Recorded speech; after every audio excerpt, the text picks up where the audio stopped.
अच्छा देखिए स्टूडेंट्स, अब मैं आप लोगों को ग्रेविटेशन बताने जा रहा हूँ। ठीक है, ग्रेविटेशन ये चैप्टर है 3।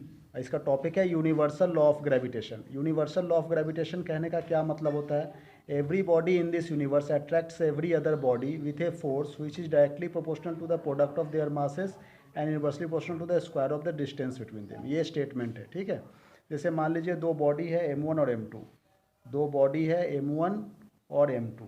इन दोनों के बीच का जो डिस्टेंस है, सेंटर टू सेंटर डिस्टेंस, ये कितना है? ये R है। ये बात को समझ में आ रही है आपको? ये दोनों के बीच का डिस्टेंस स्मॉल r हो गया।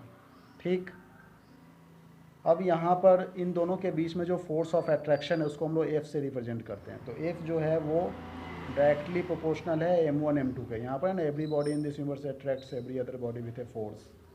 तो फोर्स जो है वो प्रोडक्ट ऑफ देयर मासेस के डायरेक्टली प्रोपोर्शनल है। इसका नाम दे दीजिए इक्वेशन 1। ठीक है, और एफ जो है वो इन्वर्सली प्रोपोर्शनल है 1/r²। 1/r² के मतलब इन दोनों के बीच का जो डिस्टेंस है उसके इन्वर्सली प्रोपोर्शनल है। ठीक है, तो अब यहाँ पर हम लोग लिख सकते हैं F is inversely proportional to M1 M2/r²। इन दोनों ही इक्वेशन को हमने कंबाइन कर दिया, कंबाइन करके ये आ जा रहा है कि नहीं। अब यदि हम लोग इस प्रोपोर्शनल को हटाएंगे, कुछ कांस्टेंट पुट करेंगे, तो कांस्टेंट के बदले क्या लिखेंगे? F equal to G M1 M2/r²। ठीक है, ये काफ़ी ही इंपॉर्टेंट फार्मूला है, बहुत ही बढ़िया फार्मूला, इसे याद रखोगे।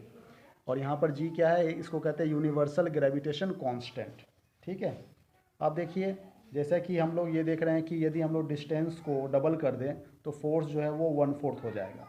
ठीक है, और जैसे देखिए ये कहना चाह रहा हूँ कि if r' equal to 2r। ठीक है, तो इस तरह के केस में फोर्स जो होगा F' फोर्स वो 1/4 हो जाएगा। कैसे?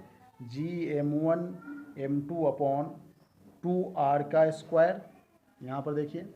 ठीक है, तो अब इसे और ज़्यादा सॉल्व करेंगे तो यहाँ पर ये 4r² हो जाएगा।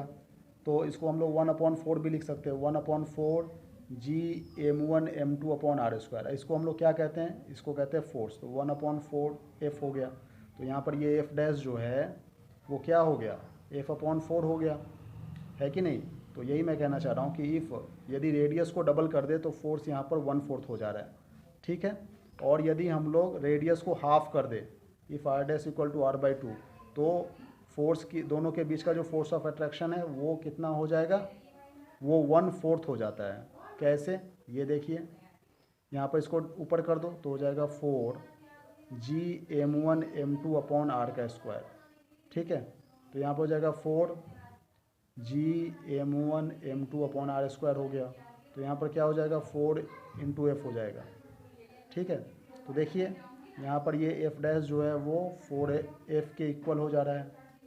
ये बात कुछ समझ में आ रही है आपको? तो देखिए हमने रेडियस को हाफ कर दिया तो फोर्स जो है वो 1/4 हो गया। ठीक, यही बात मैं यहाँ पे लिख रखा हूँ कि यदि हम लोग distance between the force of attraction इसको 1/4 कर दें तो यहाँ पर दोनों के बीच का डिस्टेंस जो है वो हाफ हो जा रहा है, अदरवाइज़ ये 1/4 टाइम्स हो रहा है। ठीक है, यहाँ तक समझ में आ रही है आपको? बस यही मैं कहना चाह रहा था। Thank you very much.